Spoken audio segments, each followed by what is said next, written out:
Deuxième vidéo sur la factorisation, et cette fois-ci ce n'est pas avec le facteur commun, mais ce sera plutôt avec l'identité remarquable, et notamment la troisième identité remarquable. Alors qu'est-ce que la troisième identité remarquable? Je vous la rappelle un petit peu, c'est celle-là, c'est celle qui consiste simplement à dire que A plus B facteur de A moins B, c'est égal à A carré moins B carré. C'est celle que vous avez utilisée, si vous vous souvenez bien. Je vais voir si je la retrouve.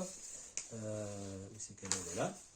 C'était celle de cette vidéo-là, où on avait trouvé que les x ici éliminés, petit rappel, et donc il restait que le A carré et le B au carré. Voilà, donc c'était cette formule-là. Alors comment est-ce qu'on l'utilise? Par exemple, tout simplement avec ceci. Donc, premier cas, je vous fais d'abord un cas relativement simple. Voilà.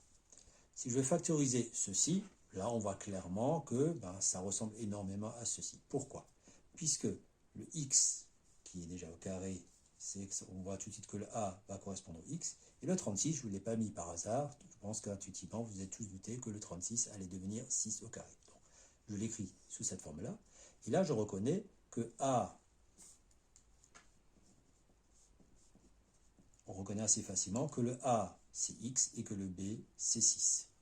Donc, si maintenant j'applique la formule de l'identité remarquable, mais dans l'autre sens, habituellement, on dit toujours que A plus B fois A moins B, c'est A carré moins B carré.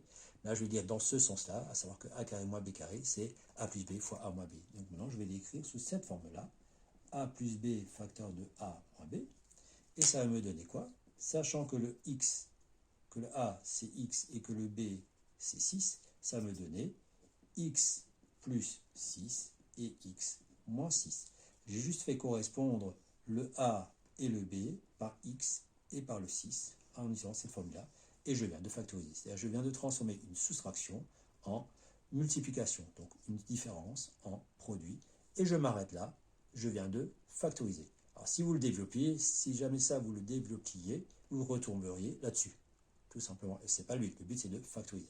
Donc ça, c'est un premier cas de factorisation, mais on voyait bien qu'on ne pouvait pas utiliser de facteur commun. Il n'y a rien qui se répète à proprement parler. C'est-à-dire, je n'ai pas le chat qui est quelque chose et le chat, ici, il n'y a pas le chat, disons. Là, il n'y a que des x, et ici, il n'y a rien d'autre. Donc, je ne peux pas factoriser avec un facteur commun. J'étais obligé d'utiliser l'identité remarquable.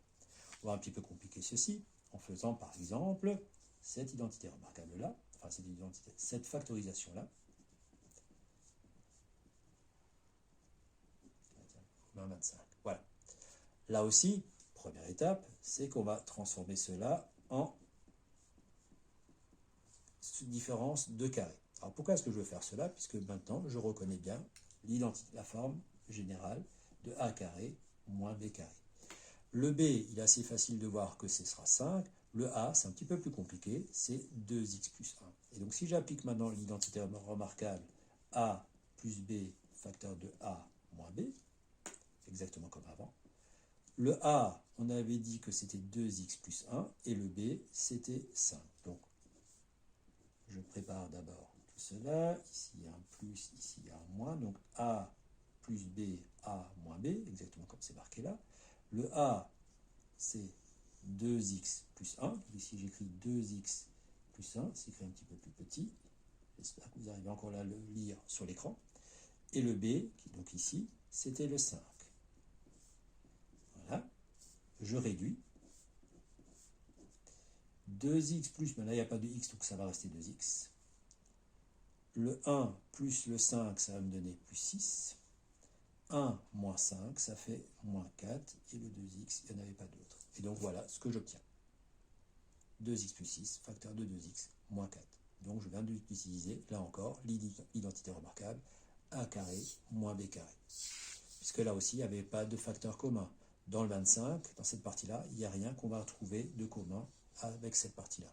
Donc c'est comme avant, le chat est quelque chose, et là il y a autre chose, il n'y a pas de chat. Je ne peux pas factoriser. Autre exemple.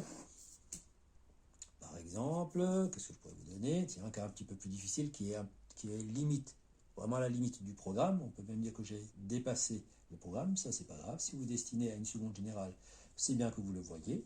C'est par exemple ceci.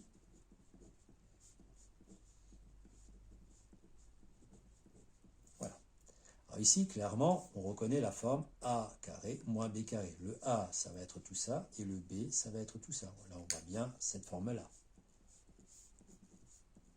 A carré moins b carré. Et donc, si j'écris a plus b facteur de a moins b, si je l'applique, donc je dois faire a plus b. Le a, c'est 3x moins 7. Donc j'écris ici 3x moins 7. D'ailleurs, ici aussi, c'est 3x moins 7. Plus, moins, je les ai. Et le b qui est là, c'est donc 5x moins 9.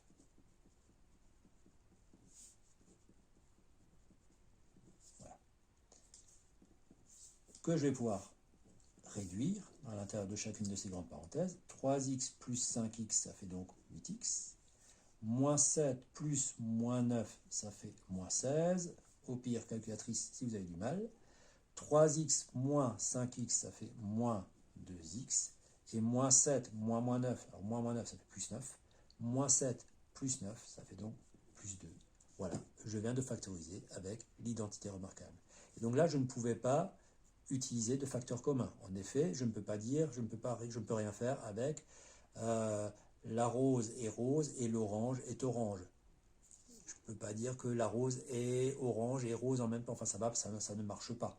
Donc, je suis obligé de faire avec l'identité remarquable et ça a marché puisque j'ai bien cette forme-là, a carré moins b carré.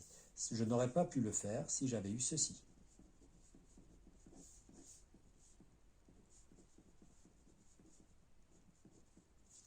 Puisqu'ici, je suis de la forme a carré plus b carré, et ça, ce n'est pas une identité remarquable que je peux utiliser en troisième. Donc ça, je ne peux pas le factoriser simplement en troisième. Je n'ai pas dit que ce n'est pas factorisable, mais en tout cas pas en troisième. Voilà.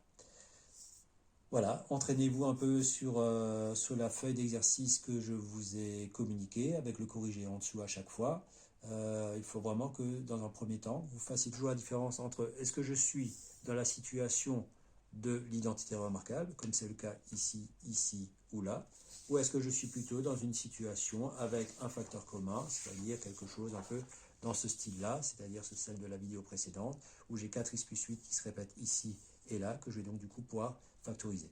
Donc très souvent, les élèves comprennent plus facilement cette méthode-là, en tout cas ce cas-là, que ce cas-là, mais ce sont deux situations totalement différentes. Ici, je ne peux pas faire comme je fais là, tout comme ici, je ne peux pas faire avec l'identité remarquable. Ce sont vraiment deux situations différentes. Donc la première chose, c'est reconnaître dans quelle situation vous êtes, facteur commun ou identité remarquable, et après appliquer la méthode qui marche par rapport au cas dans lequel vous êtes. Voilà. Bon entraînement à vous, travaillez bien, entraînez-vous vraiment pour ceux qui veulent aller en seconde générale et par la suite. Il est important que vous maîtrisiez bien la factorisation et bien sûr aussi le développement. Voilà, bonne continuation.